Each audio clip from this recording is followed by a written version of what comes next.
Puro ka na lang kapalpakan. Saan bagay ka ba magaling? Hindi na kita maasahan sa mga bagay na gusto ko. Kasi wala kang alam. Hindi ko alam kung saan ka ba talaga nagmane. Anak ba talaga kita? Kasi ang tanga-tanga mo. Sorry Dad. Pakiusap, bigyan niyo pa ako ng isa pang chance. Pinapangako ko po na makukuha ko na rin ang lupang yon. Mapapalis ko sila ron. Ngayong buwan din. Nakaraang buwan ko pa narinig yan sa'yo eh. Pero hanggang ngayon, walang nangyayari. Ano ba kasi talaga nagiging problema mo, ha, Warren? Masyadong matigas na matanda eh. Ayaw niyang isuko yung lupa niya kahit na mag-offer na ako ng 5 milyon. Ang sabi niya, hindi raw siya papayag kahit na mamatay pa siya. Kahit pa mamatay siya, edi tuluyan mo. Dad! Tuluyan mo! Kung hindi siya makuha sa pakiusapan, itumba na yan. Napakalaking hadlang na matandang yan sa negosyo natin eh. Marami ng investor ang umatras dahil ang tagal-tagal magsimulang maitayo yung pasugalan na yan. Dad, papatayin yung matanda? Bingi ka ba o mahina lang talaga yung utak mo? Kailangan ko pa bang ulitin, ha? Kung hindi mo kayang gawin, abay lumayas ka na sa harapan ko. Sa iba ko na ipapagawa. Tapos, umalis ka na rin sa mansyon dahil ayaw ko na ng mga walang silbi. Kaya ko. Gagawin ko. Bigyan mo lang ako ng isa pang araw, Dad. Gagawin ko. Pangako, makukuha natin ang lupa na yan. Kahit na sa anong paraan na pwede kong gawin. Siguraduhin mo lang, Warren. Sa oras na madismayan na naman ako sa galaw mo, malilintikan ka na talaga sa akin. Tandaan mo, maiksi lang ang pasensya ko. Mainipin akong tao. Kaya sumunod ka sa binigay na palugit sa'yo. Wala akong pakialam kung anak kita. Kapag nagkamali ka, i-dispatcha kita. Naintindihan mo ba ako? Yes, Dad. Tumingin sa kanya ang Don na tila ba nang mabaliit. Ngumisi ito sa kanya at saka umalis na rin. Naiwang nakaluhod si Warren sa sahig. Nang lambot siya habang nakayuko na lamang. Hindi niya inakala na pagbibigyan pa siya ng isa pang pagkakataon. Pero hindi niya magawang maging masaya. Dahil alam niya, may buhay na kailangang mawala para magtagumpay siya sa dapat niyang gawin. Lumapit sa kanya ang isa sa mga tauhan ni Don Samuel, si Julian. Ang binatang si Julian lang ang nakakausap ni Warren sa lahat ng tauhan ng kanyang ama. Bukod kasi sa ito ang halos kaedad niya, si Julian lang ang hindi gaanong nakakailang lapitan. Ang iba, seryoso, masungit at mukhang palaging gustong pumatay ng tao. Noon pa man, batid na ni Warren na marami talaga ang kalakaran sa mundong ginagalawan ng kanyang ama. Saksi siya sa kung papaano mangamkam ng yaman si Don Samuel. Sa murang edad niya noon, naintindihan na niya ang taktika ng kanyang ama. Dinadaan ni Don Samuel sa paninindak para makuha nito ang gusto. Sa madaling sabi, yumaman ng Don sa iligal na paraan. Wala rin namang makapigil sa kanya. Dahil sa impluwensya nito, parang hawak din ito sa leeg ang batas. Dahil sa namulat si Warren sa ganoong sistema, hanggang sa makamuwang ay parang naging normal na rin sa binata ang mga hindi kanais-nais na gawain ng ama. Sa katunayan, kahit na ayaw niya, sinusunod niya ang mga utos ni Don Samuel. Kahit nabatid niyang mali yun. Sir Warren, may tumatawag po sa inyo. Iniabot ni Julian ang cellphone kay Warren na nanatili pa rin nakaluhod. Agad din namang sinagot ni Warren ang tawag. Nang marinig ng binata ang boses ng kanyang ina mula sa kabilang linya, pinatay niya agad ang cellphone. Alam kasi ni Warren na wala na namang ibang sasabihin ng nanay kundi ang humingi ng pera. Pal talaga ng muka. Pagkatapos malalaki noon, lalapit-lapit ngayon sa akin para humingi ng pera. Umiling-iling si Warren nang tumayo na rin yon. Tiningnan nito si Julian na seryosong nakatingin sa malayo. Inayos sandali ni Warren ang kwelyo ng binata at saka tinapik sa balikat. Wala bang pinag-uutos sa'yo si Dad ngayon? Ha? Wala naman sir. Bakit po? Tara, Samahan mo muna ako. Saan, sir? Basta, kahit saan. Pagmaneho mo ko. Tumango lang ang lalaking si Julian. Agad din naman siyang lumabas ng mansyon. Gamit ang kulay itim na sasakyan, umalis sila ng asyenda. Habang nasa biyahe, hindi mapigilan ni Warren na kausapin si Julian. Yun lang naman kasi ang pwede niyang kakwentuhan sa mga nangyayari sa buhay niya. Alam mo, pinigilan na ako ng babaeng nag-aabol sa akin Bakit, sir? Sinabi ko ba naman na baog ako Naniwala naman siya, sir. Oo, kaya yun, lumayo ka agad. Alam mo ba kung bakit? Bakit, sir? Galing din kasi sa mayamang pamilya yun. Ang pakay lang nun magkaanak sa akin. Dahil akala niya baog ako. Ayun, sumibat ka agad ang tanga. Tama lang yun, sir. Pwede ba kapag tayo lang magkasama? Huwag mo na akong tawaging sir. Yes po, ma'am. Nagpapatawa ka ba? Ayaw niyo po ng sir di ma'am na lang. Okay ka rin Palabiro ka Well, gusto ko lang naman kasi ng kaibigan Tingin ko, magiging magkaibigan naman tayo. Kaya gusto ko kapag tayong dalawa lang tawagin mo na lang ako sa pangalan ko. O sa kahit saan mo gusto. Ayos lang sa akin. Yung parang tropa lang ang turing mo sa akin. At saka, magpakita ka naman ng emosyon. Para kang robot kapag kausap kita Sandaling kinabig ni Julian ang manibela at saka sumagot. Sigurado po ba kayo dyan, sir? Bakit? Ayaw mo ba? Hindi naman, sir. Nasanay lang talaga ako kay Don Samuel. Nung ako pa kasi yung assistant niya, talagang hindi ako pwedeng patanga-tanga. Bawal tumawa, kailangan seryoso pa rin kahit na nakikita kong may kulangot siya sa ilong. Nagkaroon ako ng trauma sa kanya Dati kasi nung baguhan ako, nakita niya ako nakangiti. Aba, bigla na lang niya ako sinapak. Tapos sinikmuraan. Doon ko nalaman na bawal palang umiti yung mga tauhan niya kapag nasa mansyon. Ako na humingi ng pasensya sa iyo Hindi ko rin alam kung bakit ganun ang ugali niya Kaya nga ako, sobrang napipressure na sa buhay. Siguro kung wala akong nakakausap, matagal na ako nagpatiwakal Hindi ko alam kung anong gagawin ko para maging proud siya sa akin. Nagtataka nga ako, sir Bakit ikaw, mabait ka? Yung ama mo hindi. Mas lalo naman yung mama mo. Saan ka kaya nagmana, no? Hindi ko nga rin alam Pero umalaga na rin lang siguro matino pa rin ako. Ay, siya nga pala. Sama mo ko sa gagawin ko Sigurado ka ba, sir? Kung hindi mo kayang pumatay ng tao, ako na lang ang bahala. Bakit? May pinatay ka na ba? Marami na. Pero karamihan mga kriminal. Ganun ang trabaho ng mga hitman. Ganun ang trabaho ko dati. Kaya pala. Pero ako pa rin ang gagawa. Kung yun lang ang natitirang paraan para maging proud sa akin ng ama ko, gagawin ko yun. Pagkatapos ng sinabi ni Warren ay isang mahabang katahimikan ang naghari. Napatingin na lang si Warren sa labas habang pinagmamasdan ng kanilang dinaraanan. Patungo sila sa isang kilalang kainan sa medyo liblib na lugar. Makalipas lang ang halos 10 minuto ay nakarating na rin sila doon. Hindi naman marami ang mga taong naroon. Kadalasan kasi sa mga kumakain doon ay mga nag-stop over lang para kumain o magpahinga.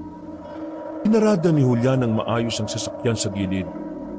Sinukbit nito ang baril sa tagiliran at sinuyod ng tingin ang paligid.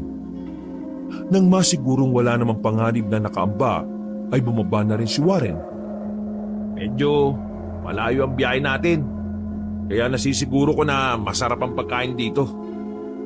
Madalas akong kumain dito pagkatapos ko sa trabaho sa mansyon.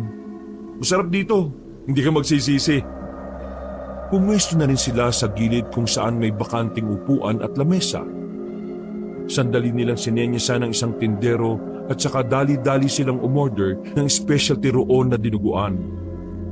Naging masarap naman ang kain ng dalawa. Tamang kwentuhan lang na parabang hindi nagkakalayo ang antas ng katayuan nila sa buhay. Sa mga puntong yon, komportable na ang isa't isa. Tila tropahan na lang ang turingan nila. Aalis na sana sila nang makita ni Warren ang isang matandang babae na napadaan sa kainan na yon. Nakilala niya ang matanda dahil ilang beses niyang kinausap yon. Oh, bakit? May problema ba? Yun, yung matanda na pinakikiusapan ko. Pero ayaw talaga pumayag. Gusto mo bang lapitan ko na? Tumba ko na? Hindi, wag. Kailangan natin pirma niya o kaya thumb mark. Kahit na ano na makakapagpatunay na pumayag na siya. Meron na ako naisip na paraan na hindi niya na kailangan pang mamatay. Tumingin si Warren kay Julian. May kung anong ngiti ang bigla na lamang sumilay sa mukha nito. Hinayaan na lang muna niya ang matanda. Bumalik na lang sila sa loob ng sasakyan. Nalaman ni Warren na malapit lang pala ang tirahan ng matanda sa lugar na yun. Ganun pa man, mas pinili na lang muna ni Warren na umuwi. Hindi pa siya handa na gawin ang kanyang binabalak. Dakong 9:00 ng gabi na makabalik na sila ng mansyon. Wala ang kanyang ama. Sa pagkakarinig ni Warren, may pinuntahan na namang okasyon si Don Samuel. Kaya naman tumungo na lang ang lalaki sa kanyang kwarto sa itaas. Agad siyang nahiga at mabilis din namang dumalaw ang antok. Sa hindi inaasahang pagkakataon, biglang pumasok sa kanyang panaginip ang matandang babae. Nanlilisik ang mga mata noon at parabang gusto na siyang patayin. Nahihirapan ng huminga si Warren noong mga oras na yon. Mabuti na lang ay nagising siya dahil sa malakas na putok ng baril. Mabilis siyang napabangon. Tumingin agad siya sa orasan na nakadikit sa dingding. Mag-aalas 4 pa lang ng madaling araw. Agad siyang lumabas ng silid dahil sa pagkabahala. Pagdating niya sa sala, nakita niyang nasa bakuran si Don Samuel at ang mga tauhan nito. Sa pagkakataong yon ay wala si Julian. Naglakad ng kaunti si Warren para makita kung sino yung lalaking nakabulagta. Nang makalapit, napagtanto niya na hindi lang pala yung basta tao o mas maiging sabihin na hindi yun isang tao kundi isang halimaw. Duguan yon habang nakatali ang dalawang kamay. Pero ang mas pumukaw ng pansin ni Warren ay ang kakaiba nitong mukha. Tunugin niyo ang aswang na yan. Ayaw kong makakalabas pa ang pangyayaring ito sa iba. Kapag kumalat to, lahat ng nandito ang pagbibintangan ko. Napatingin si Don Samuel kay Warren na nagtataka ang mukha. Maangas na lumapit ang Don sa anak. Wag mo ko pakitaan ng ganyang mukha. Ayaw kong nawawala ng tiwala sa iyo. Bagyang binangga pa siya ng ama. Nanatili namang nakatayo si Warren sa aswang na nakabulagta sa lapag. Hindi makapaniwala si Warren na sa mga ganoong pagkakataon makakakita siya ng totoong aswang. Naririnig niya lang kasi noon yon sa mga usap-usapan ng mga magsasaka. Hindi siya naniniwala dati, pero dahil sa nasaksihan, nagbago ang kanyang pananaw. Agad na binuhat ng mga tauhan ni Don Samuel ang bangkay ng aswang. Sinubukan pa ni Warren na magtanong kung saan nakuha ang aswang na yon. Pero wala ni isa sa mga tauhan ang sumagot. Mabilis na bumalik si Warren sa loob ng kanyang silid. Kinontak niya agad si Julian para ipaalam ang nangyari. Pero sa kasamaang palad, hindi sumasagot ang lalaki. Ay nako, kainis. Nasaan kaya yung isang yun? Hindi mapakali ang lalaki sa loob ng kwarto. Pabalik-balik ang ginawa niyang lakad. Masyadong nilamon ng aswang ang utak niya. Hindi siya matatahimik hanggat hindi niya nalalaman kung paanong nakahuli ng aswang si Don Samuel. Sa kakaisip, hindi na makabalik pa sa pagtulog si Warren. Inabot na siya ng liwanag. Maaga siyang bumaba para alamin kung naroon na ba si Julian. Pero wala pa rin. Tinanong niya sa ibang tauhan, pero maging ang mga yon ay di rin alam kung nasaan ang binata. Nasaan na yung gagong yun? Lintik na yan. Kailangan ko siya mamaya sa lakad ko eh. Sumapit ang tanghali, sa wakas ay sumagot na rin sa tawag niya si Julian. Oh, nasa ka ba? Kanina madaling araw pa ako naghihintay sa iyo eh. Nandito ako sa ubasan. Kasama ko yung mga magsasaka. Pumunta ka na lang dito. Nagmamadaling nagbihis si Warren. Gamit ang motorsiklo na nasa gilid ng garahe, tinungo niya ang ubasan. Malayo pa lang, tanaw na ni Warren ang kumpulan ng mga magsasaka. Nakita niya rin na naroon si Julian. Oh, anong nangyari dito? Hinawi ni Warren ang mga magsasaka. Pagtingin niya sa lapag, may isang lalaki ring nakabulagta. Katulad ng nakita niya sa kanilang bakuran, ganun din ang mukha nito. Kaya naman alam agad ni Warren na aswang ang isang yon. Naniniwala ka ba sa aswang? Kung hindi, maniwala ka na kapag sinabi kong aswang yan. Agad na hinila ni Warren ang binatang si Julian palayo sa mga tao. Sabihin mo nga sa akin, ano pa nangyayari? Kanina madaling araw nagising ako dahil sa isang malakas na putok. Nakita ko na lang sila dad sa bakuran na meron silang pinatay na aswang. Tapos ngayon, may aswang na naman? Ang totoo niyan, kaya hindi kita masagot sa tawag mo. Yan ang inasikaso ko. Ngayon ko lang yan nadali. Kasama yan ng isang aswang na nahuli nila Don Samuel. Nakatakas yan eh, kaya sa akin na pinatrabaho. Saan yun nakita yan? Yung dalawang aswang, mga bagong pasok na magsasaka. Nalaman ni Don Samuel na aswang pala yun, kaya pinapatay niya kaagad. Teka, hindi ko alam na naniniwala pala si Papa sa mga ganyan. At saka, bakit parang galit na galit siya sa mga aswang? May alam ka ba tungkol dyan? Wala. Nagulat nga rin ako pagkasabi sa aking may papatayin akong aswang eh. Tingin mo, matagal nang may alam si Papa sa mga aswang? Hindi ko yan masasagot. Mag-6 na buwan pa lang naman akong nagtatrabaho sa kanya eh. Pero kung gusto mo, alamin natin. Wag na, ako na lang. Samahan mo na lang ako mamaya sa lakad ko. Ididispatch ako lang tong bangkay ng aswang, tapos maghahanda na rin ako. Sige, babalik na lang muna ako sa mansyon. Gulong-gulo ang utak ni Warren nung umagang yon. Bigla na lamang siyang naging interesado sa mga aswang. Malakas ang kutob niya na may kung anong ugnayan ng kanyang ama sa mga yon.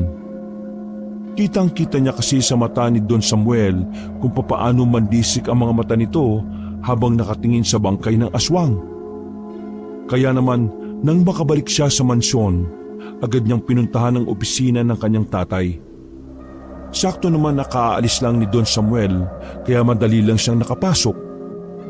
Maingat niyang hinalungkat ang mga papel sa drawer at cabinet. Inisa-isa niyang lahat ng makikitang dokumento na maaring may kinalaman sa mga aswang. Pero sa kasamaang palad, wala siyang mahanap kahit isa. Palabas na sana ng silid si Warren nang biglang bumalik ang kanyang ama. Nagmamadali siyang nagtago sa loob ng kabinet.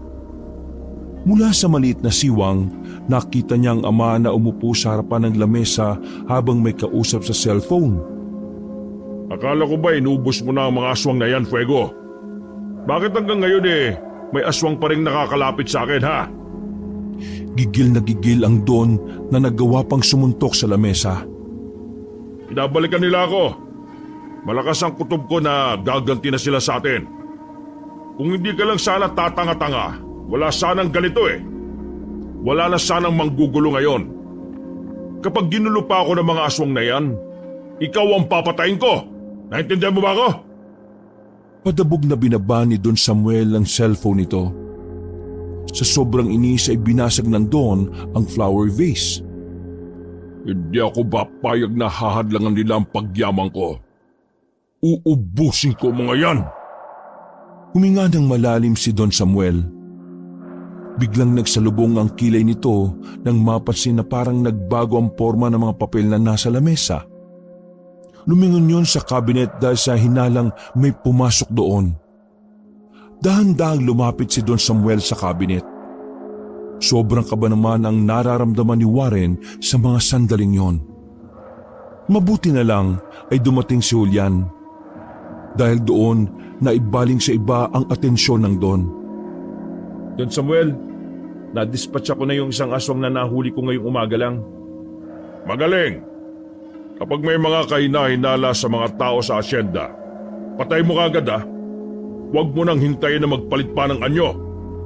Opo, masusunod po, Don Samuel. Sabay na lumabas ang dalawa ng opisina. Nakahinga naman ng maluwag si Warren nang makaalis na rin siya ng kabinet. Nagmamadali siyang lumabas roon bago pa siya makita ng kanyang ama. Habulang hininga niyang nakabalik sa sariling silid. Sa puntong yon, nasisiguro na niya na meron nga talagang ginagawa ang kanyang ama sa mga aswang. Bagay na nagtulak sa kanya para alamin kung ano ang nangyari sa nakaraan. Mabilis na lumipas sa mga oras at sumapit na rin ng kinagabihan. Yun na ang tinakdang oras para gawin ni Warren ang pinag-uutos ng ama. Pansamantala na muna niyang isinantabi ang tungkol sa aswang. Kailangan niya mag-focus sa lakad nila. Dahil kapag pumalyan na naman siya, dalawa ang maaari niyang bagsakan, palayasin o kaya patayin. Handa ka na ba? Sigurado ka naman na gagawin mo to? Tanong ng binata habang nasa loob siya ng sasakyan. Nasa kalagitnaan na sila ng biyahe. Gagawin ko na to. Kapag hindi ko to ginawa, mahirapan ako malaman kung ano ang koneksyon ni Dad sa mga aswang. Talagang interesado ka sa mga aswang ano? Oo eh. Malakas kasing inaala ko na may ginawa ang ama ko sa mga aswang. Kaya dapat magtagumpay ako sa misyon kong ito. Dito nakasalalay ang pananatili ko sa mansyon. Ano nga palang gagawin mo? Hindi mo pa sinasabi sa akin yung naisip mong paraan kung papaano mapapapayag yung matanda. Kung ayaw niyang pumirma, thumb mark, ayos na. Daliri lang niya ang kailangan, hindi na siya. Paano mo naman gagawin yan? Pinakita saglit ni Warren ng isang botelya na may kasamang pampang-inject. Kailangan lang natin siyang mapatulog. Mas maganda nga yan kaysa patayin. Maya-maya, narating na rin nila ang lugar kung saan naroon ang lupain na kanilang kakamkamin. Ipinarada ni Julian ang kotse sa gilid ng kalsada. Dala ang papel, nilakad nila ang daan papasok sa lugar na matanda. Manda ka, Julian. Matanda lang ang pupuntahan natin. Hindi ko kailangan kabahan. Hindi ko alam pero nababahala ako eh. Nang matanong na nila ang bahay na matanda, huminga na lang ng malalim si Warren. Nilakasan na lamang niya ang loob para magawa niya yon. Naglakad sila papasok sa bakuran ng matanda. Hindi pa man siya nakakalapit sa pintuan ng bahay, nagbukas na yun. Bumungad ang matandang puti na ang buhok. Kagaya nung unang makita ito ni Warren, nagtataka pa rin siya kung bakit parang ang lakas-lakas pa ng matanda. Samantalang ayon sa impormasyon na nakalap nila tungkol sa matanda, nasa 80 anyos na yun. Ngunit si Warren ay kaswal na nagpakilala sa matanda. Ngumiti si Warren at kaswal na nagpakilala sa matanda. Magandang gabi po sa inyo. Nandito po ulit ako sa pagbabakasakaling. Ilang beses ka bang sasabihin sa inyo na hindi ako papayag sa gusto ninyo? Hindi ko ibibigay ang lupang ito kahit na magpatayan pa tayo. Lola, minaon po kayo. Pwede natin pag-usapan ng mga bagay-bagay kahit kailan talaga. Masahol pa sa halimawang Don Samuel na yan. Lahat gagawin niya para lang mas lalo siyang yumaman. Pero hindi ako papayag. Sisiguruhin ko na ako ang magiging tinik sa mga pinaplano niya. Sino pong Don Samuel? Huwag ka nang magkaila. Akala mo ba hindi ko alam na anak ka ng taong yon? Napagtanto ni Warren na kaya pala ayaw na ayaw pumayag na matanda sa kanya dahil mukhang may atraso din ang ama niya rito. Darating din ang araw na... Hindi na naituloy na matanda ang sasabihin nito nang mabilis na nagpunta si Julian sa likuran nito. Nilagay ni Julian na magkabilang kamay ng matanda sa likod. Bilisan mo na! Anong gagawin niyo sa akin? Pasensya ka na Lola, pero kailangan ko na talagang gawin to. Kinuha ni Warren ng pang-inject sa kadali-daling tinurok yon sa leeg ng matanda. Wala pang 15 segundo, agad itong nawala ng malay. Binuot ni Julian ang matanda papasok ng bahay. Inihiga nila yon sa papag at saka inilabas sa mga papeles. Ay, salamat naman. Akin ang daliri niyan. Isa-isa nilang nilagyan ng thumb mark na matanda ang mga dapat ay pirma ang naroon. Ilang sandali lang ay natapos na rin nila yon. Nakahinga ng maluwag si Warren dahil ang akala niya nagtagumpay na sila sa kanilang ginawa. Pasensya na po talaga Lola, pero kailangan ko makasalba eh. At itong lupain mo lang ang makakatulong sa akin. Julian, tara na. Mamayang madaling araw pagising na matandang yan. Sana lang huwag siyang magulat kapag pumunta na rito si Dad. Sigurado ka bang ayos na yan? Oo, ayaw pumirme di thumb mark na lang. Palabas na sana ng bahay ang dalawa nang biglang bumangon na matanda. Kinagulat nila yon lalo na nang makita nila ang namumulang mata nito. Oh, akala ko ba madaling araw pa gising yan? Pegi yata ay nabili kong pampatulog eh. Lumabas ng bahay ang dalawa nang tumayo na ang matanda. Nanlilisik ang mga mata nitong nagsalita. Nagbabayaran niya ang ginawa ninyo. Wala kayong pinagkaiba sa amo ninyo. Unti-unting nagbago ang anyo na matanda. Mas lalong kumulubot ang mukha nito. Nagkaroon din ito ng mahabang pangil at mahabang mga kuko. Dumami ang buhok nito sa mukha maging sa mga braso din. Lintik! Aswang to, Warren! Takbo! Dinukot agad ni Julian ang dalang baril at saka tumakbo na rin sila paalis ni Warren. Nakita pa nilang lumundag ang matanda papunta sa puno ng kay Mito. Pagkatapos, bumaba yun sa dadaanan nila. Ano ba talagang ginawa ni Dad sa mga aswang? Bakit galit sa kanya? Hindi mo alam. Wala kang alam sa kademonyohan ng tatay mo. Pwes, mukhang hindi mo na talaga malalaman. Dahil ngayon pa lang, mamamatay ka na! Pinaputukan ni Julian ang aswang na matanda. Mabilis siyong nakailag. Gumapang yung paakyat naman sa puno ng nyog. Takbo! Bilis! Pinapaputukan ni Julian ang aswang habang patungo sila sa pinagparadahan ng sasakyan. Nang malapit na sila roon, bigla na lamang lumitaw ang matanda sa gilid. Nagawa nitong dakmain si Julian. Tinamaan ng binata sa balikat. Napaiga si Julian sa lupa habang nasa ibabaw nito ang matanda. Mauna ka na! Hindi kita iiwan! Mauna ka na! Huwag kang tanga! Wala tayong mapapala kung hindi mo madadala mga papeles kay Don Samuel! Pilit na sinasalag ni Julian ang bawat kalmot na matanda. Wala ito magawa dahil nabitiwan nito ang baril nang kalmutin siya sa kamay ng aswang. Hindi kayo magtatagumpay sa binabalak ninyo! Kumuha si Warren ng malaking bato sa gilid. Pinukol niya yon sa ulo ng matanda.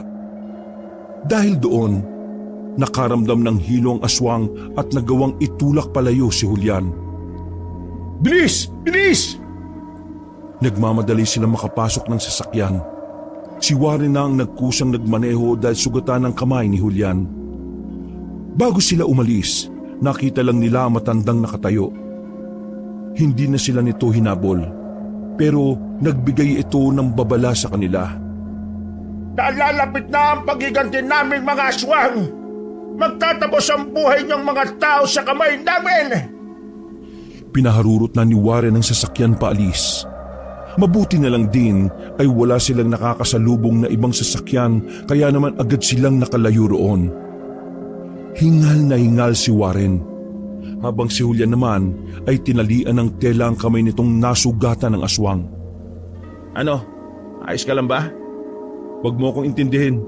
Malayo naman to sa bituka eh. Lintik na yun ah. Hindi ko inaasahan na aswang pala'y matandang yun. Kailangan malaman ni Don Samuel ang tungkol sa matanda. Pero ang iniisip ko lang, paano kung hindi umalis ang matanda doon? Mas okay sana kung pinatay na lang din natin habang natutulog eh. Sigurado ako na aalis na matandang yon. Matatakot yon dahil sa dami ng tauhan ni Dad. Kung sakali mang hindi siya umalis, mamamatay lang siya eh. Kilala mo naman ang dad ko, di ba? Bumuntong hininga na lamang si Julian, habang si Warren naman ay itinoon na lamang ang atensyon sa kanyang pagmamaneho. Makalipas lang ang ilang minuto, nakauwi na rin sila sa mansyon. Saktong-sakto naman na naroon ang kanyang ama. Mukhang good mood habang nagbabasa ng dyaryo. Huminga ng malalim si Warren bago tuluyang pumasok ng mansyon.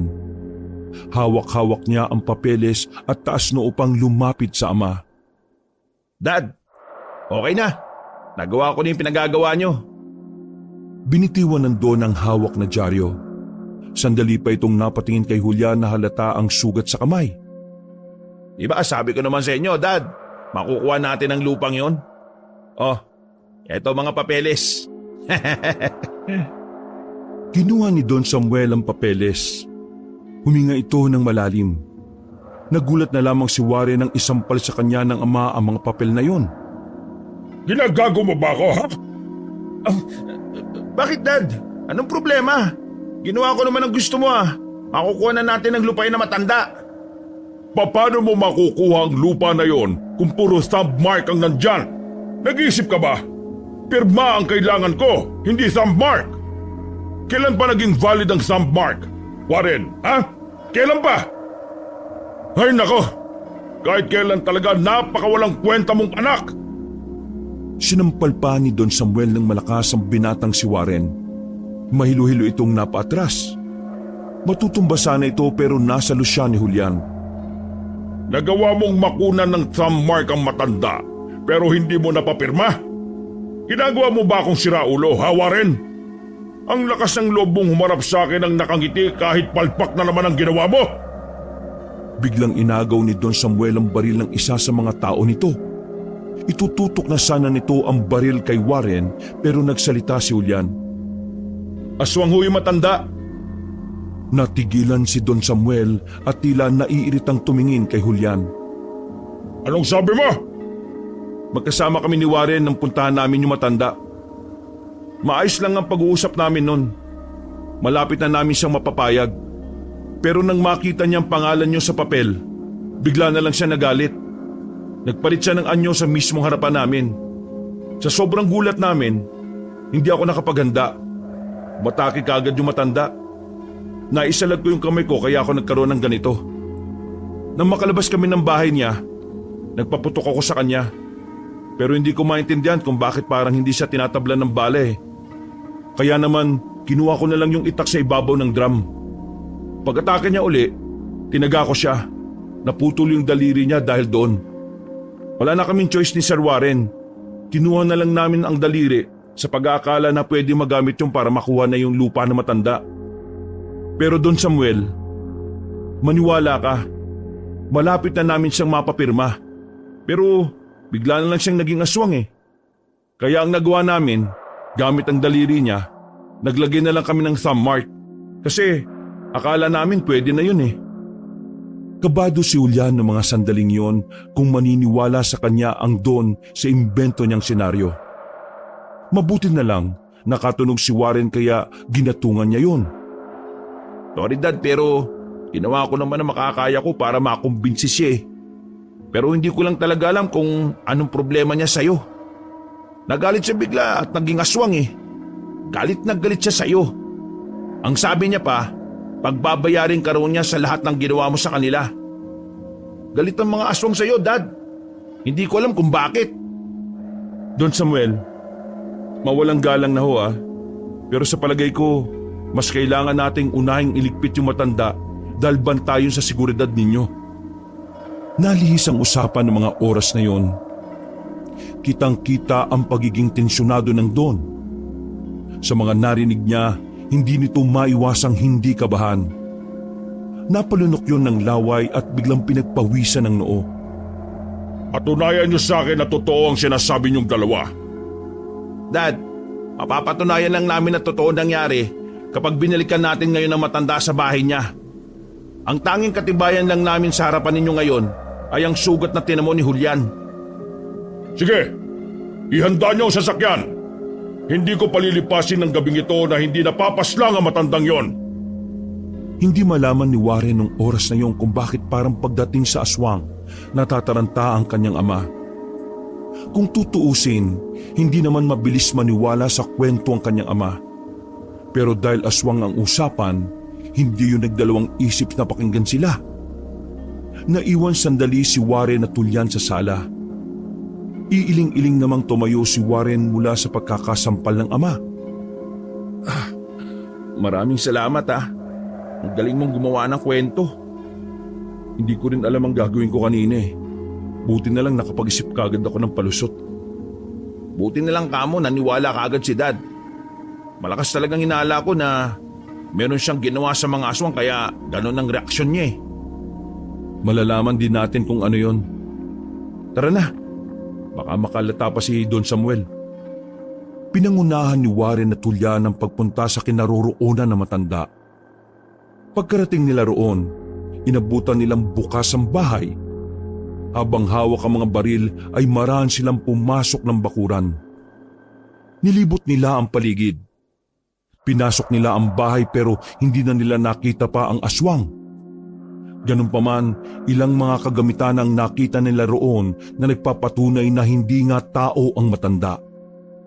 Nabasa nila sa kulay itim na libro ang tungkol sa mga aswang. Bukod pa ron, meron din silang mga nakitang larawan ni Don Samuel na parabang pinapahiwatig doon na matagal na talagang pinagpaplanuhan ang gagawing pagpaslang sa Don. Don Samuel, mukhang noon pa man pinag-aanda na nila ang pagiganti nila sa inyo. Dad, ano ba talagang ginawa niyo sa mga aswang? Bakit kanila gustong Manahimik ka! Wala akong ginawa sa kanila! Namumula ang mukha ni Don Samuel at nanginginig pa ng bahagya ang kamay. Hindi na nito maitago ang pangamba. Kitang-kita sa mata ng Don na meron talaga itong tinatago. Kayong lahat, wala kayong palalapitin o papapasukin sa asyenda na hindi kilala ha? Kapag may nagpupumilit, patayin kagad! Lahat ng hindi pamilyar, ituturing na aswang! Huminga muli ng malalim ang Don at saka inayos ang kwelyo. Lumunok ito ng laway na parabang yun ang papawi ng kanyang uhaw. Julian, sunugin niyo itong bahay na to! Masusunod, Don Samuel! Nagmamadaling umalis si Don Samuel. Nauna na itong sumakay sa itim na kotse at saka mabilis na humarurot. Walang ititira na kahit ano ha! Magiging abong lahat ng nandito! Agad na kumilos sa mga tauhan, habang si Warren naman ay nasa gilid lang. Kabado rin siya sa mga nangyayari. Ayon kasi sa obserbasyon niya sa kanyang ama, nakikita niyang unti-unti yung binubunyag ng mga kilos nito. Kinababahala lamang ni Warren, kasama siya sa mamamatay kapag gumanti na ang mga aswang. Mga ilang sandali lang, pinaliyab na nila ang bahay. Habang pinapanood nila na natutupok ang bahay na matanda, biglang pumasok ang ideya sa utak ni Warren. Julian, may mga kontak ka ba sa mga business partner ni Dad? Mula nang hindi ako sumasama sa kanya, wala na akong access sa mga nakakasalamuha niya eh. Bakit? Kailangan ko makausap si Don Fuego. Malakas ang kutob ko na meron siyang nalalaman sa ginawa ni Dad noon. Narinig ko sila magkausap sa phone Kaya sigurado akong masasagot ni Don Fuego ang mga tanong ko. Bakit ba gusto mong malaman ang ginawa ni Don Samuel noon? Kung sakaling malaman mo nga, ano naman ang gagawin mo? Hindi ko alam. Siguro dahil gusto ko lang na makilala kung sino ba talaga siya. Dahil mula nang yumaman kami, pakiramdam ko ibang tao na siya Alam ko kung saan nakatira si Don Fuego. Dahil minsan na akong isinama ni Don Samuel doon. O sige, samahan mo ako. Tumango si Julian. Sakay ng itim na sasakyan ay umalis na rin silang dalawa. Hindi na nila naisip na umuwi ng mansyon. Pakiramdam kasi ni Warren noong mga oras na yon ay kailangan na niyang makausap si Don Fuego. Halos 1 oras din ang kanilang binyahe. Kung saan saang liblib na lugar na rin sila dumaan. Kalaunan, nakita na rin nila ang bahay ni Don Fuego. Malayo pa lang, nakikita na ni Warren na parang medyo madilim sa mansyon nandun. Hindi yun kagaya ng sa kanila na halos bawat paligid ay may ilaw. Sigurado ka bang dyan nakatira si Don Fuego? Mukha namang abandonado ah. Kung tama ako ng pagkakakilala, hindi yan ang pinakabahay niya. Dumadalaw lang siya dyan paminsan-minsan. Ganyan talaga ang bahay ng mga taong may ginagawang iligal. Madalas, nakatirik sa mga liblib. Naglakad na rin sila palapit. Sa madidilim na parte lamang sila dumaan dahil ayon kay Julian, maraming nagbabantay doon. Pero habang papalapit sila, napansin nilang parang walang tao sa labas ng gate. Para makumpirma, dahan-dahan silang lumapit. Dito na nila nakita na nakabulagta ang dalawang gwardya sa gilid. Nagkalat ang dugo sa sahig. Halos sumiwalay na ang ulo sa leeg nito. Putya naman oh. Kadiri! Warren, hindi taong pumatay nito. Aswang! Si Don Fuego! Nagmamadali silang pumasok sa loob. Lahat ng taong nadadaanan nila ay puro patay na rin. Damay pati ang mga kasambahay na nakabulagta rin sa sala. Umakyat sila sa taas para hanapin ang silid ni Don Fuego. Inisa-isa nila ang silid, pero hindi nila yon nakita. Kaya naman sinubukan nilang pumunta sa mga silid na nasa ibaba. Pagpasok nila sa silid ng mga kasambahay, nakita nila roon si Don Fuego. Takot na nakasiksik sa ilalim ng kama. Don Fuego, ako ito si Warren, anak ni Don Samuel. Kasama ko si Julian. Nagmamadaling lumabas ang Don. Halos maiyak-iyak na ito at hindi makapagsalita. Kaya naman pinakalma na muna nila ang matanda. Nahimasmasan din yun matapos lang ang ilang minuto. Don Fuego, sabihin mo nga sa akin, anong nangyari dito? Bakit patay na yung mga tao mo? Ang mga aswang, sila ang may gawa ng lahat ng ito. Naniningil na sila. Babawiin na nila ang nawala sa kanila. Warren, nasa panganib din ang buhay ng papa mo. Si Don Samuel ang dahilan ng matindi nilang galit. Hindi ko po kayo maintindihan eh. Pwede bang sabihin niyo sa akin kung ano ba talaga ang nangyari nun? Kung ano ba talaga ang kasalanan ni Dad sa mga aswang? Bumuelo ng malalim na paghinga ang matandang si Fuego saka nagkwento. Noong nagsisimula pa lang kami ng papa mo sa negosyo, natuklasan namin ang isang kuweba na malapit sa paanan ng bundok. Hindi ko matandaan kung bakit kami pumasok noon. Pero natuklasan namin na doon naninirahan ng mga aswang. Nung una, wala naman kaming pakialam sa mga aswang. Kasi wala naman kaming mapapala sa kanila. Pero nang makita namin na may itinatago silang yaman, hindi kami nagdalawang isip na kunin ang mga yon. Pero hindi ang mga gintong yon ang gusto nilang maibalik, kundi ang puso ng mga aswang. Yun ang dahilan kung bakit sila nagbabalik ngayon. Oh? Puso ng mga aswang? Ang puso ng mga aswang, para siyang itlog pero kulay itim. Nakalagay yon sa garapon. Nang ikonsulta namin yon sa albularyo, nagdadala raw ng swerte sa negosyo ang puso ng mga aswang. Dahil doon, itinago ni Don Samuel ang puso ng mga aswang. At hindi nga kami nagkamali. Bigla na lang lumago ang negosyo niya, pati na rin ang sakin. At para hindi na kami mahabol ng mga aswang, inutusan ako ng papa mo na ipamasaker ang mga aswang sa kuweba. Akala ko ay tapos na sila kasi pinasabog namin ang kuweba na yon. Pero hindi ko inakala na may mga nakatakas pa pala. At ngayon, nagbabalik sila para sa puso ng mga aswang. At para makaganti sila sa amin, papaslangin nila kami. Lahat ng tao sa asyenda at ang mga baryong nasasakupan ni Don Samuel. Dumaloy ang kakaibang kaba sa sistema ni Warren sa mga pagkakataong yon. Hindi siya makapaniwala na ganun kalala ang ginawa ng kanyang ama. Sabihin niyo nga sa akin, alam niyo ba kung saan nakalagay ang puso ng mga aswang? Hindi. Mula nang mapasa kanya yon, hindi ko na yon nakita pa. Pero sigurado ako na itatago yun ni Don Samuel na malapit lang din sa kanya. Sa mansyon. Pwedeng nasa loob lang yun ng mansyon. Warren, mag-iingat kayo. Mas nakakatakot si Don Samuel kumpara sa mga aswang. Wala siyang sasantuhin, kahit ikaw. Kaya huwag kang papahuli sakaling makuha mo na ang puso ng mga aswang. Hindi siya magdadalawang isip na paslangin ka. Maraming salamat po sa mga sinabi nyo. Sa ngayon, sumama kayo sa amin. Hindi ka naligtas dito. Siguradong babalik ang mga aswang dito para hanapin ka. Mabuti pa nga. Nagpapasalamat din talaga ako at dumating kayo. Kasi kung hindi, baka... Ha? Bigla silang nakaramdam ng malalakas na kalabog sa sala.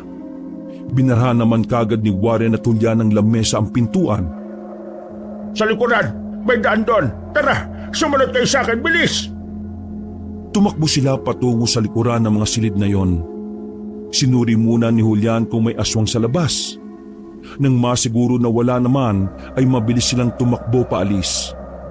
Nasa likuran lang nila ang Don nang biglang marinig nila ang mabangis na angil. Paglingon nila sa likuran, nagulat na lang sila nang biglang dagiti ng aswang si Don Fuego. Pinagbababaril ni Julian ang aswang pero dahil sa bilis nitong makalipad palayo, hindi na nila nagawa pang bawiin ang Don. Kailangan na nating umalis. Wala na tayong magagawa para sa kanya. Anak ng tinapay naman oh! Umiiling-iling na tumakbo si Warren at Julian. Pero bago nila marating ang kinaroroonan ng kanilang sasakyan, may dalawang aswang ang bigla nilang lumitaw sa gilid ng sasakyan. Sa likod ka lang! Pinagbababaril ni Julian ang dalawang aswang. Medyo nahirapan ang binata na matamaan yon dahil sa masyadong malikot na mga yon. Pero dahil talagang biyasa si Julian sa mga ganong sitwasyon, hindi niya yun tinigilan. Sobrang focus ang ginawa ni Julian para lang matamaan ng isang aswang. Pagbulagta ng isa, gumapang naman palapit sa kanila ang isa pa. Nahila si Warren papunta sa ilalim ng sasakyan. Uy! Tulong! Huwag kang gumalaw! Baka tamaan ka! Baliw ka ba? Anong wag gagalaw? Hinihila ako! Tumakbo si Julian patungo sa kabilang parte ng sasakyan. Doon niya binaril sa likod ng aswang kaya nabitiwan na rin nito ang binata. Magaling ka pala talaga ha? Tara na! Kailangan na natin makalis dito. Baka dumating pa ang ibang aswang. Wala nang sinayang na pagkakataon si Warren at Julian. Agad silang sumakay sa kotse at mabilis na pinaandar. Hindi pa sila nakakalayo, natanaw na ni Warren sa likuran na may iba pang aswang ang lumitaw sa mansyon ni Don Fuego. Sakto alis natin. Mukhang isusunod na nila si Don Samuel. Kailangan na natin siyang maabisuhan ngayon. Pero kailangan natin makuha ang puso ng mga aswang. Yun lang ang paraan para tumigil na sila. Sige, mamanmanan ko si Don Samuel sa mansyon para malaman ko kung saan sa mansyon niya pupunta ng puso ng mga aswang. Sobrang kabado ni Warren sa mga oras na yon. Pero sa kabilang banda, nakakaramdam din siya ng awa para kay Don Fuego. Pinagdarasal na lamang niya na sana magkaroon ng himala para makaligtas ang Don. Hindi malaman ni Warren kung papaano sisimulang kausapin ang kanyang ama tungkol sa puso ng mga aswang. Pagdating niya ng mansyon, nakita niyang may hawak na baril si Don Samuel habang umiinom ng alak. Sinenyesan siya ni Julian na ipagpaliban na lamang na kausapin si Don Samuel at baka siya ang maputukan. Saan kayo galing? At bakit ngayon lang kayo? Kasi Dad, May nakasalubong kaming aswang sa daan, Don Samuel. Sinubukan namin silang iligaw para hindi sila makarating dito. Nagkaroon lang po ng konting problema pero hindi na sila sumunod pa. Warren, ikaw ang magkasikaso ng pagbubungkal sa lupang yun na matanda. Kukunin natin yung total. Wala na rin naman tao doon. Hindi ba kailangan muna nating huliin yung matandang aswang? O bakit? Naduduwag ka ba? Natatakot ka ba sa mga aswang na yan? Hindi naman. Anong hindi? Kitang-kita sa mukha mo, oh. Takot ka! Takot na takot! Hinawakan ni Don Samuel sa kwelyo ang binatang si Warren at saka tinulak ng malakas. Bakit ka matatakot sa mga aswang na yan? Aswang lang yung mga yan. Mas nakakalamang ang tao. Tayo, marami tayong gamit. at pera na pwedeng gamitin na pamatay sa kanila. Kaya ikaw, bakit ka natatakot ha? Natatakot ako para sa kaligtasan nyo, Dad. Ha? Anong pinagsasasabi mong animal ka? Iniinsulto mo ba ako? Anong tingin mo sa akin, tanga? Duwag na katulad mo! Dad, nagpaparamdam na silang lahat. Nangyayari ang lahat ng ito dahil gusto nilang gumanti sa iyo. At Sir Warren, hayaan na muna natin si Don Samuel na magpahinga. Huwag mo na siyang... Hindi na naituloy ni Warren ang sasabihin niya nang marasyang dinakma ng ama at sinampal ng malakas.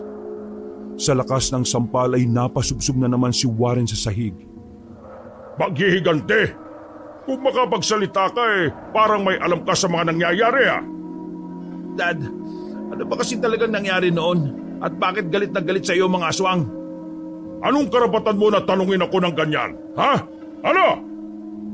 Pinagsisisipa ni Don Samuel ang anak hanggang sa mapadapa na ito sa sahig.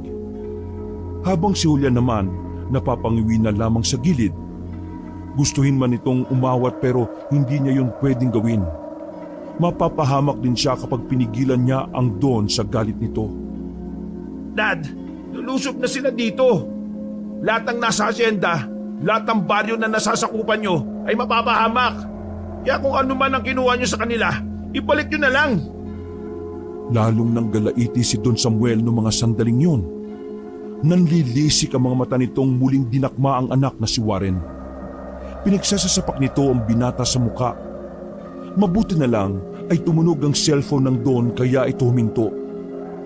Julian, alisin mo nga yan sa harapan ko at baka mapatay ko pa yan.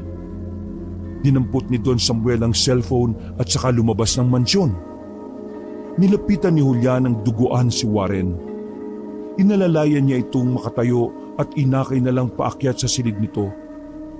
Putok ang labi ni Warren. Namamagari ng kilay nito dahil sa ilang beses na tinanggap na suntok. Ikaw naman kasi, sinabi ko na kasi sa iyo na huwag na muna natin babanggitin ang bagay na yun kay Don Samuel. Nasaktan ka tuloy. O yan, kailangan na nating malaman kung saan nilagay ni Dad yun. Kung hindi, maraming mapapahamak. Madadami yung mga taong wala nang kinalaman sa ginawa ng tatay ko. Kagaya nga ng sinabi ko sa iyo, hindi yan magiging madali. Kung ang puso ng mga aswang ang nagdadala ng swerte para kay Don Samuel, siguradong hindi niya yung basta-basta itatago sa kung saan lang. Kaya ang magandang gawin natin ngayon, kumalma muna. Sundin mo yung pinapasikaso niya sa iyo at saka tayo bubuelo kung anong susunod na gagawin. Huminga na lang ng malalim si Warren habang pinupunasan ng dugo sa kanyang pisngi. Kinabukasan ng umaga, kahit na masakit-sakit pa ang muka, ay maagang umalis si Warren para asikasuhin ang lupang nakamkam nila galing sa matandang aswang. Naipahanda ang mga tao, mga truck at ilang equipment para sa pagbubungkal. Kasama pa rin ni Warren si Julian sa mga oras na yon. Tila ang lalaki na rin ang kanyang naging kanang kamay. Dahil ito lang din naman ang mapagkakatiwalaan niya sa mga tauhan ni Don Samuel. Nang makarating sila sa lugar, agad na sinimula ng mga tauhan nila ang pagbabaklas. Hanggang si Warren naman ay nagsusupervise lamang sa mga gumagawa. Maghapong pagbubungkal ang ginawa nila. Pagsapit ng alas 5, medyo malalim na rin ang kanilang nahukay.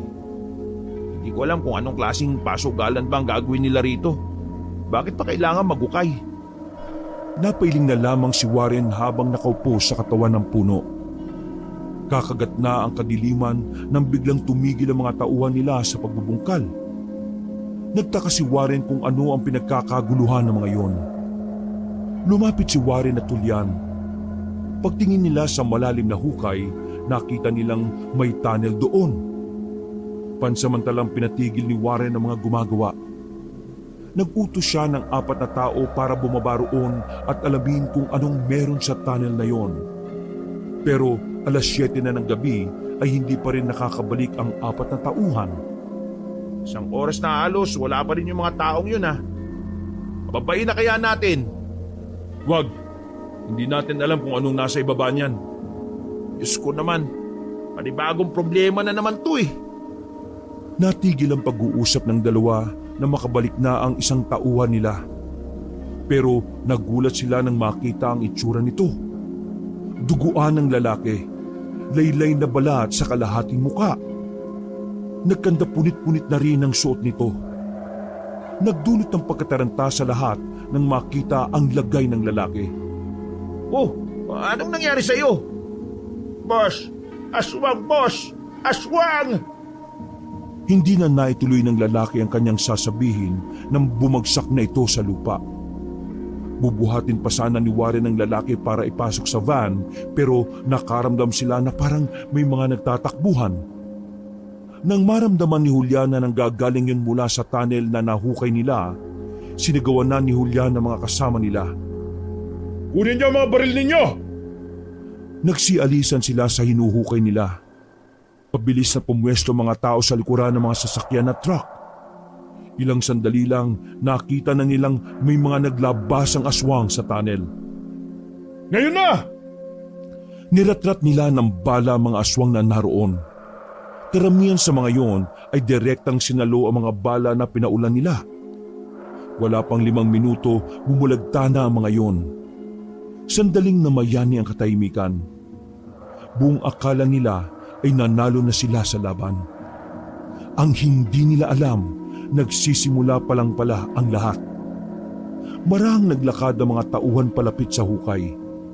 Nagulat na lamang sila nang isa-isa silang hinila pa ilalim.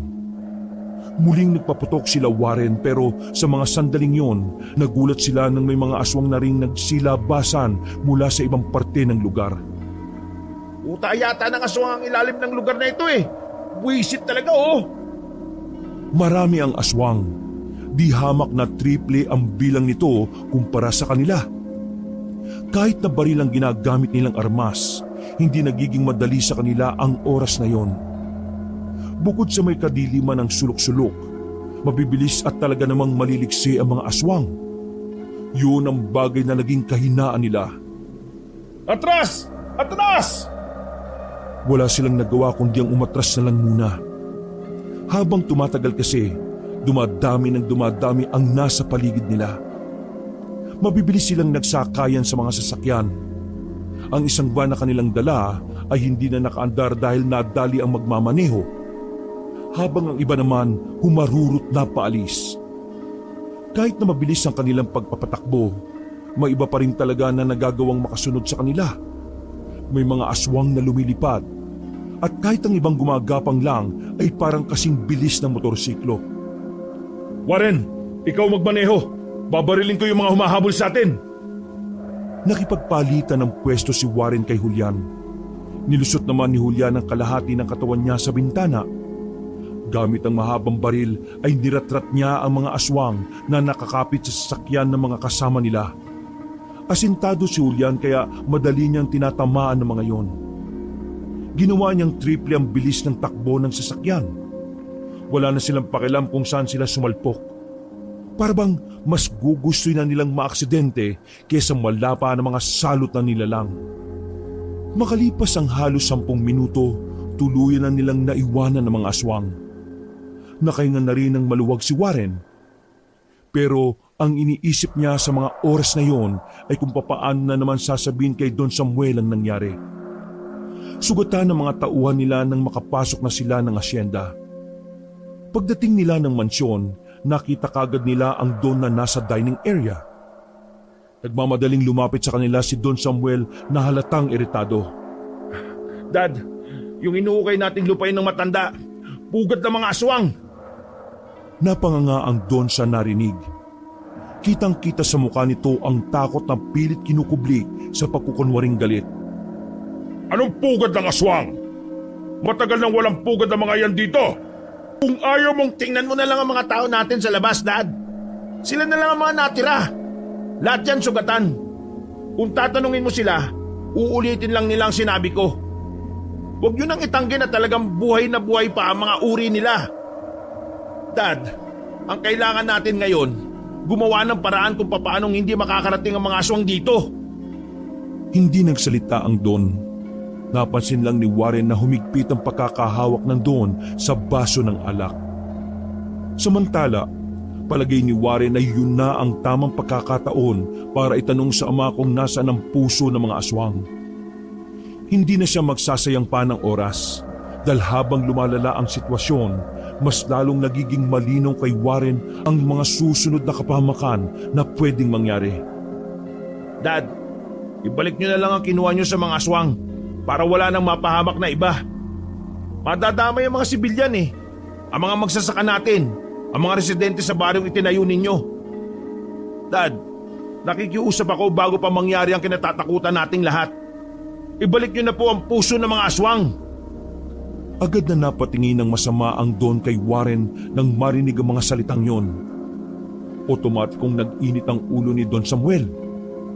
Saan mo nalaman ang tungkol dyan, ha? Saan? Kay Don Fuego. Pero wala na si Don Fuego. Kinuha siya ng mga aswang. Kaya nasisiguro ko na kayo na Hindi nila pwedeng mabawi ang puso ng mga aswang. Matagal ko nang iniingatan yon, kaya hindi ako papayag na mawala yun sa akin. Wala akong pakialam kung magkamatayan man.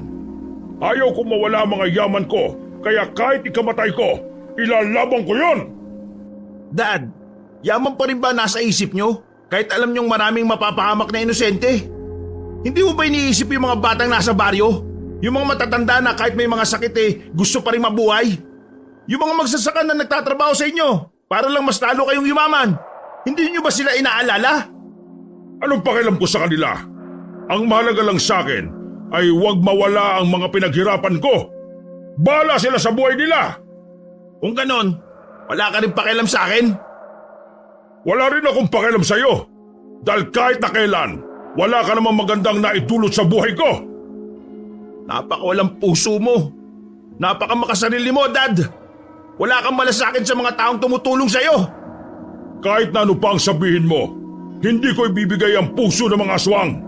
Yun lang ang epektibong pampaswerte sa buhay ko. Kaya manigas ka dyan! Biglang kinuha ni Warren ang baril ni Julian. Buong tapang niya itong itinutok sa kanyang ama. Kung wala ka ng pakialam sa akin, wala na rin akong pakialam sa iyo. Ibigay mo ang kailangan ko. Kasi kung hindi ako magdadalawang isip na. Na ano? Iputok sa akin yan? Hindi mo nga napatay yung matanda tapos ako pa na ama mo ang papatayin mo? Warren, mahina ka. Duwag ka. Bata ka pa lang. Alam ko nang mahina ang loob mo. Kaya hindi mo ako matatakot na... Nanlaki ang mata ng Don nang biglang iputok ni Warren ang baril sa paa ni Don Samuel. Napatras pa ang kanyang ama dahil sa takot. Hindi nito inakala na kakayanin ni Warren na iputok yon sa harapan niya. Dad, ibigay niyo sa akin ang puso ng mga aswang para wala na tayong problema. Warren, makinig ka. Kapag binalik mo sa kanila ang puso ng mga aswang, wala pa rin namang magbabago. Mag-aasik pa rin sila ng lagim dito. Mananakit at papatay pa rin sila ng mga tao dahil minasakit niyo sila noon? Yun lang ang paraan na alam ko noon para hindi na sila sumunod. Kung hindi niyo naman sila pinagnakawan at pinatay, wala naman sanang ganito Pero may oras pa para itama ang lahat. Ibalik natin sa kanila ang kailangan nila. Baka sakaling magbago pang isip nila. Tunay ngang mangmang ka sa maraming bagay. Wala kang alam sa mga aswang. Nagpaputok ulit si Warren sa paanan ng kanyang ama. Napatalon pa yun ng dahil sa pagkataranta.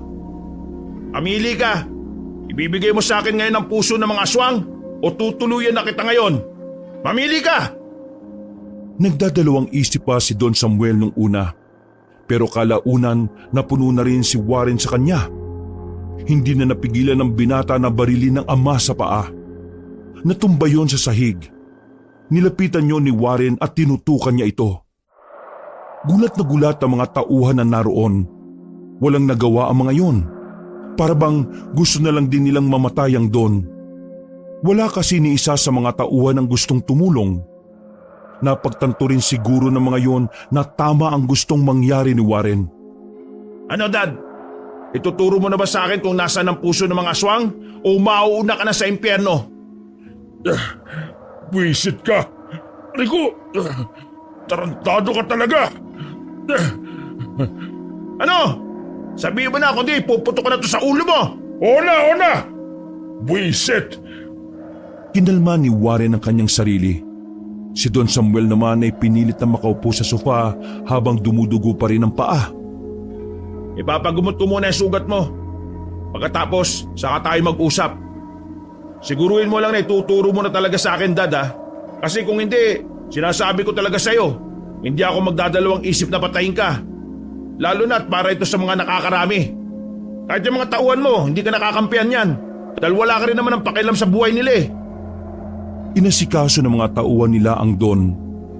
Makalipas lang ang ilang oras ay pinuntahan na nila si Don Samuel sa opisina nito. Bahagya pa itong dumadaing sa sugat nito sa paa.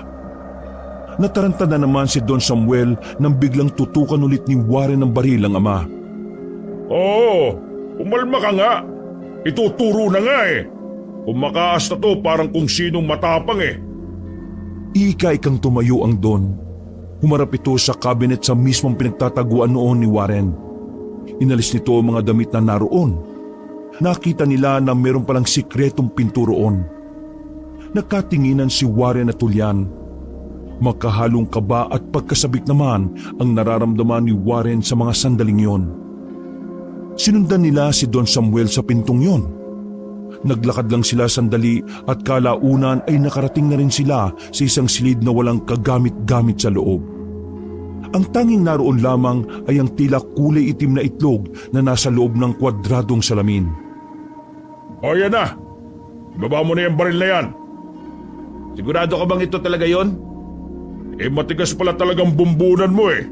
Yan na nga yun. Naniniguro lang ako, Dad. Wala na akong tiwala sa iyo eh. Binuksan na ni Julian ang kwadradong salamin at kinuha ang itim na itlog sa loob. Hinawakan din yon ni Warren. Napansin niya na may katigasan din pala yon. Hindi kagaya ng itlog na madaling mabasag. Kayo, ihanda na ninyo ang mga tao natin. Babalik tayo sa lungga nila para ibigay ito. Sigurado ka ba sa iniisip mo? Pwede naman kasi natin silang pagpapapatayin. Manahimik ka nga. Takot ka nga sa kanila eh. Di mo nga sila kayang harapin eh. Ang gusto mo lang gawin ay takasan ang ginawa mo. Julian, tara na. Iniwan nila sa silid na yun ang matandang si Don Samuel. Nang makalabas na sila sa mansyon, isang balita ang natanggap nila mula sa isang magsasaka. Bakit? Nagkakagulo na po sa baryo. May mga aswang po. Mga kasama, dalhin niyo ang mga gamit natin. Agad na kumilos sa mga tauhan nila. Samantalang si Julian at Warren naman ay kumuha na rin ng mahahabang baril at inilagay sa loob ng sasakyan. Noong mga pagkakataong yun ay nakatunga nga lang si Don Samuel sa kanila. Hindi rin ito alam ang gagawin. Mabilis nilang pinaandar ang sasakyan at nagtungo sa Baryo 1. Naabutan nilang nagtatakbuhan ng mga tao roon. May nakita pa silang wala ng buhay na lalaki na nakasabit sa bakuran. Una niyong iligtas sa mga bata, matatanda at buntis. Dali! Makakahalong putok ng baril at mga hiyaw ng aswang ang maririnig sa buong baryo. Hindi pa nagtatagal ang laban nang ibabaw na ang lakas ng mga aswang. Halata ang pagiging tagilid ng mga tauhan ni Warren. Hindi na umuubra ang mga baril sa mahahabang kuko ng mga aswang. Isa pa, pinatay na rin ng mga aswang ang mga ilaw sa buong baryo. Kaya naman naging pahirap yon para sa puwersa ni Warren.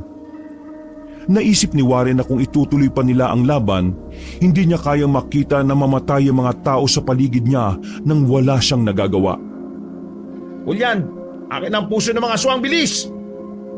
Mabilis na binigay ni Julian ang puso ng aswang at sabay silang umakyat sa bubong ng bahay. Nagsisisigaw siya roon para makuha ang atensyon ng mga aswang. Sa akin ang puso ng mga aswang! Nang itaas niya ang bagay na yun ay biglang tumigil ang mga aswang sa pakikipaglaban. Sabay-sabay yung napatingin sa kanya. Inabisuan din muna ni Julian ang mga kasama nila na itigil ang putukan. Makinig kayo sa akin, mga aswang! Nandito ako para isauli itong tinatawag yung puso ng mga aswang. Pero nakikiusap ako sa inyo. Itigil nyo na ang gulo at titigilan na rin namin kayo. Ibabalik ko ito sa inyo basta umalis sa kayo at huwag na manggugulo pa. Tila may dumaang anghel noong mga oras na yon. Tumahimik ang lahat. Maya-maya pa, isang matandang babae ang nakita nila na nasa kabilang bubong. At ang matandang yon ay ang matanda na inagawan nila ng lupa. Totoo bang yan ang tinuturing namin pusa? Ito ang kinuha sa inyo ng ama ko. Maraming taon na ang nakakalipas. Ibabalik ko na ito sa inyo. Kaya pakiusap, huwag niyo nang saktan ng mga inosenteng tao sa baryo na ito at sa asyenda. Tumalo ng matanda sa mismong bubong na kinatatayuan nila Warren. Marahan itong lumapit sa kanila. Naglakad din naman si Warren ng bahagya. Ibibigay na sana niya ang puso ng mga aswang nang biglang makarinig sila ng malakas na pagsabog. Mabilis na lumayo ang matanda at hindi na nito nakuha pa ang itim na itlog.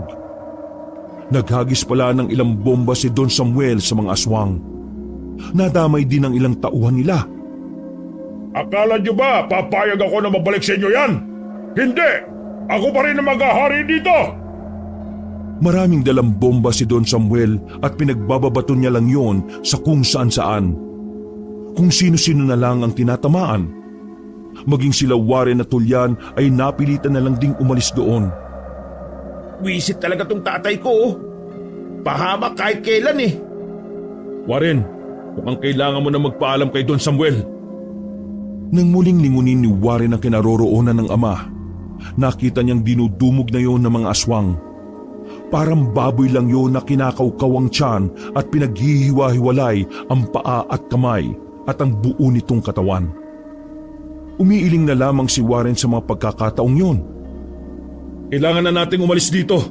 Mapatayin na rin nila tayo kahit ibigay pa natin ang puso ng mga aswang na yan. Doon, tara! Nagmamadaling tumakbo ang dalawa paalis ng baryong yon. Hindi na nila alam ang gagawin kung papaanong tatalunin ng mga aswang. Dahil halos lahat na ng kanilang mga tauhan ay mga patay na rin.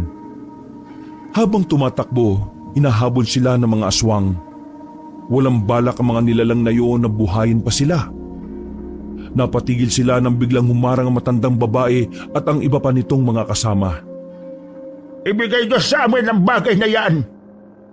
Noong mga sandaling yon, ramdam ni Warren at na talagang walang mangyayari kahit na ibigay niya pa yon. Pero bigla na lang din niyang napagtanto ang isang bagay na nagbigay sa kanya ng bagong pag-asa. Kano ba kahalaga ang bagay na ito para sa inyo? Itong puso ng mga aswang. Ibig ba nitong sabihin, dito nakasalalay ang buhay niyong lahat? Nakita ni Warren ang kakaibang pangamba sa mukha ng matanda. Doon niya napatunayan na malaki talaga ang papel ng tinatawag nilang puso. Kung ibibigay mo sa akin yan, hindi na kami babalik pa rito. Kaya sige na, ibigay mo na sa akin yan. Walang kasiguruhan kung tuluyan nga kayong aalis dito. Kaya naman, pasensya na kayo ah. Para sa kapakanan ng mga tao, hindi ko ito ibibigay sa inyo. Wag! Hindi na nagdalawang isip si Warren. Malakas siyang ipinukol sa simento ang kulay bilog na itim. Nabasag kagad yun. Nanlaki naman ng mga mata ng aswang dahil sa ginawa niya. Ilang sandali lang, napahawak na lamang ang mga aswang sa kanilang leeg na parang nabubulunan. Hindi nagtagal ay bumagsak ang lahat ng aswang sa semento at nangisay pa ang karamihan. Tama nga ang naisip ko. Para bang nabunutan ng tinik si Warren sa mga oras na yon. Isang malaking ginhawa para sa kanya na napigilan niya ang kaguluhang dulot ng mga aswang. Matapos silang matalo ang mga aswang, inunang puntahan ni Warren ang mga sibilyan na nasugatan, pati na rin ang mga tauhan nila na humihinga pa. Julian, pumunta ka sa mansyon. Baka may natitira pa tayong tao ron. Kailangan natin ng kasama rito. Nagmamadaling umalis ang binatang si Julian. Ilang sandali lang naman ay nakabalik na rin ito. Pilit nilang inasikaso ang mga nasugatan. Pinadala nila sa ospital ang karamihan. Habang ang mga nasawi naman nilang kasamahan ay sinalansan nila ng maayos sa mga bangkay. Hindi maiwasan ni Warren ang mapaluhan na lamang sa lahat ng nangyari. Kung hindi lang sana naging sakim ang kanyang ama, hindi sana hahantong ang madugong gulo na yon. Dahil wala na si Don Samuel, si Warren na ang humawak ng lahat ng naiwan ng Don. Siya na ang nagpatakbo ng asyenda. Siya na rin ang kinilalang pinuno ng bawat baryo. Habang si Julia naman ay naging kanang kamay niya. Hindi gaya ni Don Samuel, makatao kung makitungo si Warren sa lahat ng mga nasasakupan niya. Dahil pinangako niya sa kanyang sarili na hinding-hindi niya tutularan ang ginawang kasakiman ng kanyang ama. Mas nanaisin niya pang maghirap kaysa magnakaw. Isang bangungot ang karanasan na yon para kay Warren. Pero tinuring niya ring biyaya yon dahil sa mga aral na nakuha niya na hanggang ngayon ay palagi niyang daladala. Wakas,